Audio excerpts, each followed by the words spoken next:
नमस्ते। आज हम बात करने वाले हैं कंप्यूटर की अपनी भाषा के बारे में। एक ऐसी भाषा जो सिर्फ दो अंकों से बनी है, 0 और 1। तो चलिए बिना देर किए सीधा शुरू करते हैं। तो सबसे पहला और सबसे बड़ा सवाल यही उठता है कि आखिर कंप्यूटर सिर्फ 0 और 1 को समझते कैसे हैं। ये उनके काम करने का मतलब उनका पूरा वजूद इसी पर टिका है। और आज हम इसी गुत्थी को सुलझाने वाले हैं, वो भी बिल्कुल आसान भाषा में। तो चलिए सबसे पहले समझते हैं बाइनरी को, यानी कंप्यूटर की जुबान। तो ये बाइनरी नंबर सिस्टम आखिर है क्या भला? देखिए, ये बस एक ऐसा सिस्टम है जिसमें गिनती करने के लिए सिर्फ दो ही अंक होते हैं, 0 और 1, बस। इसीलिए इसे बेस 2 सिस्टम भी कहा जाता है। और मजे की बात यह है कि हमारे हाथ में जो फोन है ना, उससे लेकर दुनिया के सबसे बड़े सुपर कंप्यूटर तक हर डिजिटल चीज इसी भाषा में बात करती है। अब यहाँ एक मजेदार तुलना देखते हैं।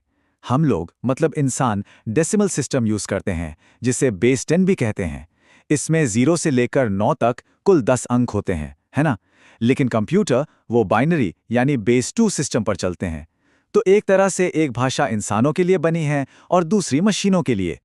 तो सवाल ये है कि इन दोनों भाषाओं के बीच में ये अदला बदली, ये ट्रांसलेशन होता कैसे है। चलिए इसी को समझते हैं। डेसिमल से बाइनरी में जाना ना सच में बच्चों का खेल है। देखिए, बस करना यह है कि किसी भी नंबर को 2 से डिवाइड करते जाना है और जो भी रिमाइंडर यानी शेषफल बचे उसे लिखते जाना है। और रिमाइंडर हमेशा या तो 0 होगा या 1। ये तब तक करना है जब तक आखिर में 0 ना आ जाए। और फिर बस नीचे से ऊपर की तरफ सारे रिमाइंडर्स को पढ़ लीजिए, हो गया काम। चलिए इसको एक उदाहरण से समझते हैं। मान लेते हैं हमें 13 को बाइनरी में बदलना है, ठीक है? तो 13 को 2 से डिवाइड किया, रिमाइंडर बचा 1। अब हमारे पास बचा 6, उसको 2 से डिवाइड किया, रिमाइंडर आया 0।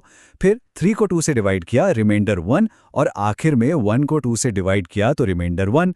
अब इन सारे रिमाइंडर्स को नीचे से ऊपर की तरफ पढ़िए। क्या बना? 1101। तो डेसिमल का 13 बाइनरी में 1101 होता है। अच्छा, अब इसका उल्टा करते हैं। बाइनरी से वापस डेसिमल में कैसे आएं? ये भी बड़ा आसान है। बस हर बाइनरी डिजिट को उसकी जगह के हिसाब से 2 की पावर से मल्टीप्लाई करना है। और हाँ, ये गिनती राइट साइड से 0 से शुरू करनी है। आखिर में जो भी रिजल्ट आए सबको जोड़ दीजिए। चलिए एक उदाहरण लेते हैं। बाइनरी नंबर है 1011। इसे डेसिमल में बदलते हैं। तो देखिए, हम राइट से शुरू करेंगे। सबसे पहला डिजिट है 1, उसे मल्टीप्लाई करेंगे 2 की पावर 0 से। अगला डिजिट भी 1 है, उसे 2 की पावर 1 से। फिर है 0, उसे 2 की पावर 2 से। और आखिर में है 1, उसे 2 की पावर 3 से मल्टीप्लाई करेंगे। और जब हम इन सबको जोड़ते हैं तो हमें मिलता है 11। तो बाइनरी 1011 का मतलब डेसिमल में 11 होता है ना? एकदम सिंपल ये ट्रांसलेशन। अब सोचिए, अगर बाइनरी कोड बहुत लंबा हो, जैसे 1011, 0101, 1100, इसको पढ़ना और लिखना कितना मुश्किल होगा, राइट? इसीलिए प्रोग्रामर्स ने इसका एक शॉर्टकट निकाला है, ऑक्टल और हेक्साडेसिमल सिस्टम्स। चलिए देखते हैं ये काम कैसे करते हैं।